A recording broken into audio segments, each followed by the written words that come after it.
వారాహి నవరాత్రుల సందర్భంగా 150 మంది ఋత్వికులతో సహస్ర చండీ మహాయాగం సంప్రదించండి.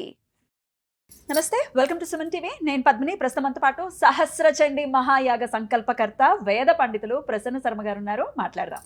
నమస్కారం అండి. నమస్కారం తల్లి. ఏ గ్రహానికి సంబంధించిన నక్షత్రాలు అంటే ప్రతి గ్రహానికి 3 నక్షత్రాలని కేటాయించడం జరిగింది. రవి నక్షత్రాల వాళ్ళు లలితా త్రిపుర సుందరిని ఎలా ఆరాధన చేసుకోవాలి, తద్వారా వాళ్ళకి ఎటువంటి ఫలితం వస్తుంది అనేది మీరు పోయిన వీడియోలో చెప్పారు. ఇక చంద్రుడికి సంబంధించి ఈ చంద్రపాలిత నక్షత్రాలు ఏవి, వాళ్ళు అసలు ఎలా ఉంటారు, ఎలాంటి దేవతారాధన చేసుకుంటే వారికి మార్పు ఎలా వస్తుంది, మీరు ఖచ్చితంగా చెప్పి తీరాల్సింది. ఎందుకంటే మీరు వేద పండితులు. ఇప్పుడు జూలై 15వ తారీఖు నుంచి అత్యంత అద్భుతంగా సహస్ర చండీ మహాయాగాన్ని నిర్వహిస్తున్నారు. సో నిత్యం అనుష్ఠానంలో ఉండేటటువంటి మీలాంటి పెద్దలు చెప్పటం, నేను ఆచరణలోకి తెచ్చుకోవటం అనేది మేము మా భాగ్యంగా ఖచ్చితంగా భావిస్తాము. మరి చెప్తారండి. తప్పకుండా తల్లి. శ్రీమాత్రే నమః. విషయం వచ్చేసరికి తల్లి, మనం గతంలో చెప్పుకుని ఉన్నాము సూర్యగ్రహం గురించి, దాంట్లో ఉండే 3 గ్రహాల గురించి చెప్పుకుని ఉన్నాము. ఇక చంద్రగ్రహం దగ్గరికి వచ్చినట్లయితే చంద్రగ్రహానికి కూడా 3 నక్షత్రాలు, రోహిణి, హస్త, శ్రవణం అనేటువంటి 3 నక్షత్రాలు. సాధారణంగా ఈ చంద్రగ్రహం యొక్క ఫలితం ఎలా ఉంటుందంటే, చంద్రుడు మనఃకారకుడు, మనందరికీ తెలుసు. అలాగే చంద్రుడు యోగ్యకరంగా ఉన్నట్లయితే ఈ యొక్క గ్రహాల యొక్క చాలా విశేషమైనటువంటి మనోధైర్యంతో ఎటువంటి నిర్ణయాలైనా చాలా అద్భుతమైన నిర్ణయాలు తీసుకుని, అలాగే చంద్రుడు బాగా అనుగ్రహించి ఉంటే సాధారణంగా ఈ నక్షత్రాల వారు చాలా సౌందర్య రూపంగా, అది ఆడ కానీ మగ కానీ ఎవరైనప్పటికీ చంద్ర నక్షత్రం వారు చాలా సౌందర్యంగా ఉండేటువంటి సహజ సిద్ధమైనటువంటి అందం కలిగినటువంటి వారు ఈ యొక్క 3 నక్షత్రాల వారు. అలాగే వీరు ఎక్కువ మానసికంగా ఇబ్బందులు పడుతూ ఉంటారు.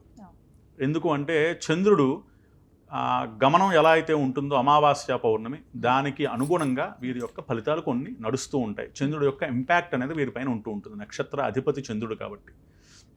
అలాగే వీరు చంద్రగ్రహం మామూలుగా సాధారణంగా దేనికి అధిపతి అంటే ఆహారము, పాలు, నీళ్లు, ఇటువంటి వాటిలన్నింటికి కూడా చంద్రుడు గ్రహాల్లోకి అధిపతి.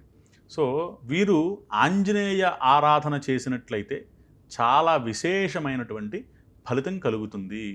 వారు ఏదైతే అనుకుంటారో, వారి గోల్స్ ఏవైతే ఉంటాయో, వారి గోల్స్ని వాళ్ళు రీచ్ అవ్వాలి అంటే చంద్ర నక్షత్రం వారు, ఈ 3 నక్షత్రాలు రోహిణి, హస్త, శ్రవణం ఏవైతే నక్షత్రాలు ఉన్నాయో వారు ఆంజనేయ ఆరాధన చేయడం వల్ల, అందులో విశేషంగా పంచముఖ ఆంజనేయ యొక్క ఆరాధన లేదా స్తోత్రపారాయణ లేదా జపము, ఏది అవకాశం ఉన్నట్లయితే అది చేసినట్లయితే వారు అనుకున్న కార్యాలన్నీ కూడా అతి శీఘ్రంగా నెరవేరి చాలా ఉచిత ఉన్నత స్థానానికి వెళతారు అని శాస్త్ర ప్రతీక.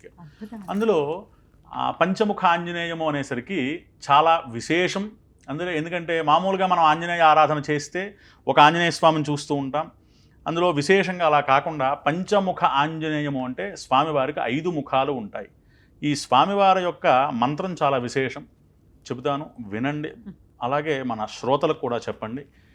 ఈ యొక్క మంత్రం ఏమయ్యా అంటే, ఓం నమో భగవతే పంచముఖ హనుమతే ప్రాచ్యాం వానరముఖాయ. అంటే సాధారణంగా మనం చూసేటువంటి ఆంజనేయ స్వామి వానరముఖం, తూర్పు ముఖంగా ఉంటారు. ఆయన ఐం సకల సిద్ధయే, ఐంకార బీజాధిష్టాత్రిగా అమ్మవారు ఎలాగైతే ఐంకార బీజము, అలాగే స్వామివారు కూడా ఐం బీజంతో వానరముఖంతో స్వామివారు ఉంటారు. ఈయన ఏం చేస్తారయ్యా అంటే సర్వకార్యాలని సిద్ధింపచేస్తారు, వానర రూపంలో ఉండేటువంటి స్వామి.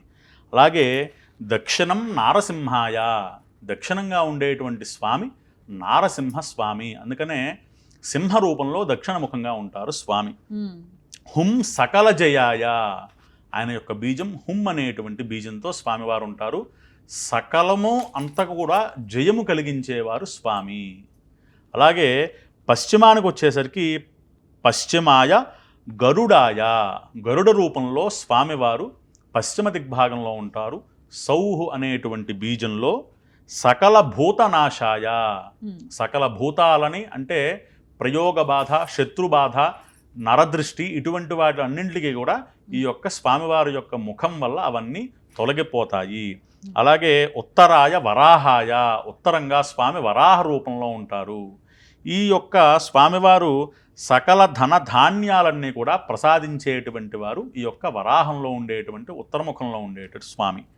అలాగే ఊర్ధ్వాయ హయగ్రీవాయ, హయగ్రీవ రూపంలో ఊర్ధ్వముఖంలో ఉంటారు స్వామివారు. ఈ యొక్క స్వామివారు ఏం చేస్తారు? ఈయన యొక్క బీజం క్లీం అనేటువంటి మాయా బీజం.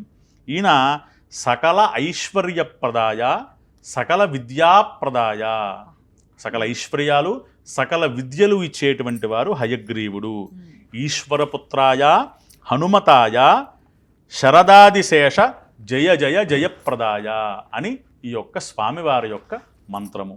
ఈ యొక్క స్వామివారిని ఎప్పుడు మనం ప్రతిరోజు కూడా ఆరాధన చేసినట్లయితే ఈ శ్లోకాన్ని పఠించి 11 సార్లు కానీ లేదా వాళ్ళ శక్తి సమయానుభావాన్ని బట్టి శక్త్యానుసారంగా కానీ దీన్ని రోజు జపం చేసినట్లయితే పంచముఖ ఆంజనేయ స్వామి వారి యొక్క అనుగ్రహంతో ఈ చంద్రగ్రహాల వాళ్ళు అలాగే ఈ చంద్ర నక్షత్రాల వాళ్ళు చాలా విశేషంగా ఫలితాన్ని పొంది ఆ యొక్క ఆంజనేయ స్వామి వారి యొక్క అనుగ్రహానికి పాత్రులవుతారు. చంద్రుడు పాపి అయిపోయాడండి లేకపోతే పాపకత్తిలో ఉన్నాడండి అని వింటూ ఉంటాం. మీ జాతకంలో చంద్రుడేనండి మీకు ఇబ్బంది పెట్టేది అంటే ఎందుకు ఇబ్బంది అంటే అమ్మ కొన్ని గ్రహాల యొక్క కలయికల వల్ల. అలాగే ఉండేటువంటి జాతకంలో 12 స్థానాల్లో అన్నీ చంద్రుడికి అనుకూలించేవి కాదు. కొన్ని శత్రుక్షేత్రాలు ఉన్నాయి, కొన్ని సమస్థానాలు ఉన్నాయి. ఆయన యొక్క కర్కాటకం ఆయన యొక్క స్వక్షేత్రం. సో అలా కాకుండా అష్టమంలో ఉండే చంద్రుడు కానీ వ్యయంలో ఉండే చంద్రుడు కానీ వీటి వల్ల చంద్రుడు కొన్నిసార్లు జాతక రీత్యా ఇబ్బందులు పెడుతూ ఉంటారు. అప్పుడు కూడా ఈ శ్లోకం చాలా విశేషంగా పనిచేస్తుంది తల్లి. ఇదేంటంటే మనందరూ అనుకుంటూ ఉంటాం అదేంటి చంద్రుడికి ఆంజనేయ స్వామి ఎలాగా ఏంటి అని. కానీ ఆంజనేయం చాలా విశేషంగా, ఎందుకంటే పూర్వం నుంచి మన పెద్దలు ఋషుల దగ్గర నుంచి కూడా ఈ యొక్క చంద్రుడి యొక్క ఆరాధన లేదంటే ఆంజనేయుడి యొక్క ఆరాధన చేస్తే ఇప్పుడు మీరు అడిగినటువంటి చంద్రుడు పాపి అయినప్పుడు కానీ శత్రుక్షేత్రాల్లో ఉన్నప్పుడు కానీ వ్యయంలో ఉన్నప్పుడు కానీ అష్టమంలో ఉన్నప్పుడు కానీ అటువంటి గ్రహ బాధల్ని చంద్రగ్రహం యొక్క బాధని తొలగిస్తాడు హనుమంతుడు అనేది శాస్త్ర ప్రతీక. అద్భుతం. ఒక్కసారి వరుసగా చదివి వినిపించేస్తారా? ఒక్కసారి నేను చెప్తాను తల్లి, అందరూ కూడా వినేటువంటి ప్రయత్నం చేయండి. ఓం నమో భగవతే పంచముఖాయ హనుమతే ప్రాచ్యాం వానరముఖాయ ఐం సకల సిద్ధయే దక్షిణాయ నారసింహాయ హుం సకల జయాయ పశ్చిమాయ గరుడాయ సౌః సకలభూతనాశాయ ఉత్తరాయ వరాహాయ ఓం సకల ధనధాన్య ప్రవర్ధకాయ ఊర్ధ్వాయ హయగ్రీవాయ క్లీం సకలైశ్వర్య సకల విద్యాప్రదాయ ఈశ్వరపుత్ర హనుమతాయ శతాధికాయ శేష జయ జయ జయప్రదాయ. ఇది యొక్క హనుమంతుడి యొక్క మంత్రం తల్లి. ఎవరైతే ఈ యొక్క విశేషంగా హనుమదారాధన చేస్తారో వారికి చంద్రగ్రహం యొక్క బాధలు తొలగి చంద్ర నక్షత్రాలకి చాలా అనుకూలమైనటువంటి పరిస్థితి కలుగుతుంది తల్లి. అద్భుతం అండి, చాలా చక్కగా వివరించారు. అయితే ఎలాంటి గ్రహమైనా ఎలా పాప అయినా అయి ఉండనివ్వండి, ఎటువంటి ఫలితాన్నైనా ఇవ్వండి, అమ్మవారి దగ్గర అయితే అన్ని గ్రహాలు తల వంచాల్సిందే. సో వారాహి నవరాత్రుల సందర్భంగా ప్రసన్న శర్మ గారి ఆధ్వర్యంలో సహస్ర చండీ మహాయాగాన్ని నిర్వహిస్తున్నారు హైదరాబాద్ కూకట్పల్లి కమ్యూనిటీ హాల్లో. ప్రతి ఒక్కరూ కూడా అందరూ ఆహ్వానితులే. స్క్రీన్ మీద కనిపిస్తున్నటువంటి నెంబర్కి కాంటాక్ట్ చేయండి మరిన్ని వివరాల కోసం. చాలా అద్భుతంగా మాకు తెలియజేశారండి. ఇక నెక్స్ట్ వీడియోలో కుజగ్రహానికి సంబంధించిన ఆ 3 నక్షత్రాలు ఏవి, వారు ఎటువంటి ఆరాధన చేసుకుని మంచి ఫలితాలను పొందుతారో నెక్స్ట్ వీడియోలో తెలుసుకుందాం. చాలా కృతజ్ఞతలండి. నమస్కారం.